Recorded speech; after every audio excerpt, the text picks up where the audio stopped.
Hi అండి. Hello నమస్తే. నేను మీ జర్నలిస్ట్ గోపిని.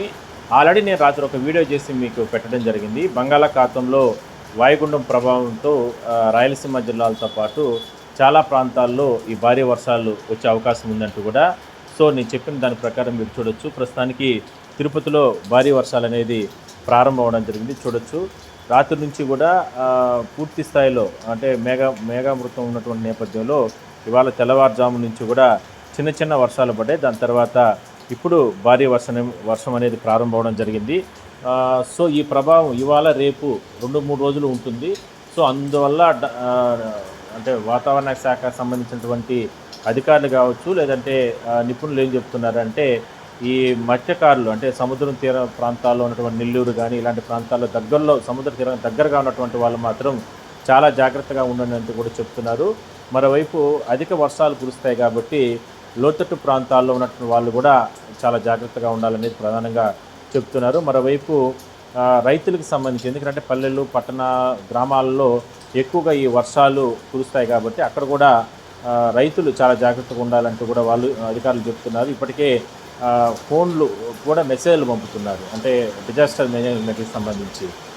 సో ఈ కాలువలకు సంబంధించి భారీ వర్షాల కారణంగా ఎక్కువగా ఈ ఏదైతే నదులు కానీ అదేవిధంగానే ఈ కాలువలు కానీ చెరువులు పెద్ద ఎత్తున వాటర్ వచ్చి స్టోరేజ్ వచ్చే అవకాశం అయితే ఉంటుంది. మరి ఆ సందర్భంగా చిన్నపిల్లలు వీళ్ళందరూ కూడా స్కూల్కి వెళ్ళి వచ్చే సందర్భంలో జాగ్రత్తలు తీసుకొని తల్లిదండ్రులు ఉండాలంటూ కూడా చెప్తున్నారు. సో మొత్తం మీద మనం రాత్రి అనుకున్నట్టుగానే ఇవాళ నుంచి కూడా ఈ అల్పపీడన ప్రభావం ధోని ప్రభావంతో వర్షాలు అనేది ప్రారంభం అవడం జరిగింది. సో ఇవాళ రేపు కంటిన్యూగా ఈ వర్షాలు అనేది ఉంటాయి. సో అందరూ కూడా చాలా జాగ్రత్తగా ఉండండి. వర్షాల ప్రభావంతో ఇబ్బందులు పడకుండా ఉండండి.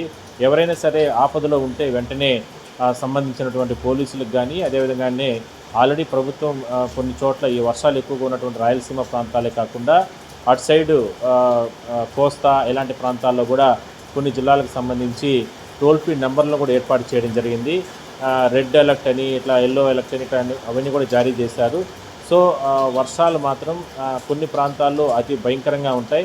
మరికొన్ని ప్రాంతాల్లో మాత్రం చెదురుమదురు వర్షాలతోనే ఉంటుంది. మరోవైపు ఈదురు గాలులకు సంబంధించి కూడా భారీగా ఉండే అవకాశం అయితే ఉంటుంది. కాబట్టి పంట పొలాల వద్దకు వెళ్ళేటప్పుడు మాత్రం రైతులు మాత్రం చాలా జాగ్రత్తలు తీసుకొని మాత్రం వెళ్ళండి. చెట్ల కింద మాత్రం ఎట్టి పరిస్థితుల్లో ఉండబాకండి. ఎందుకంటే పిడుగులు పడితే చాలా ఇబ్బందులు వస్తున్న నేపథ్యంలో ఆ రకంగా ఉండండి. సో మొత్తం మీద వర్షాలు అనేది అలర్ట్ కోసం నేను డైరెక్ట్గా లైవ్లో మీకు ఈ వర్షం అనేది చూపిస్తున్నాను. చూడొచ్చు మన తిరుపతికి సంబంధించి భారీ వర్షాలు ప్రారంభం అవ్వడం జరిగింది.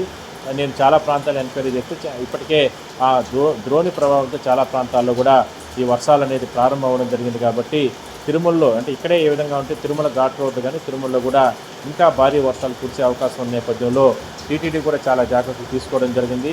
మొత్తం మీద భారీ వర్షాలు ఇవాళ రేపు 2 రోజులు కంటిన్యూగా ఉంటాయి. అందరూ కూడా ఇళ్ల వద్దనే ఉండండి. అత్యవసరమైతే తప్ప బయటికి రాబాకండి.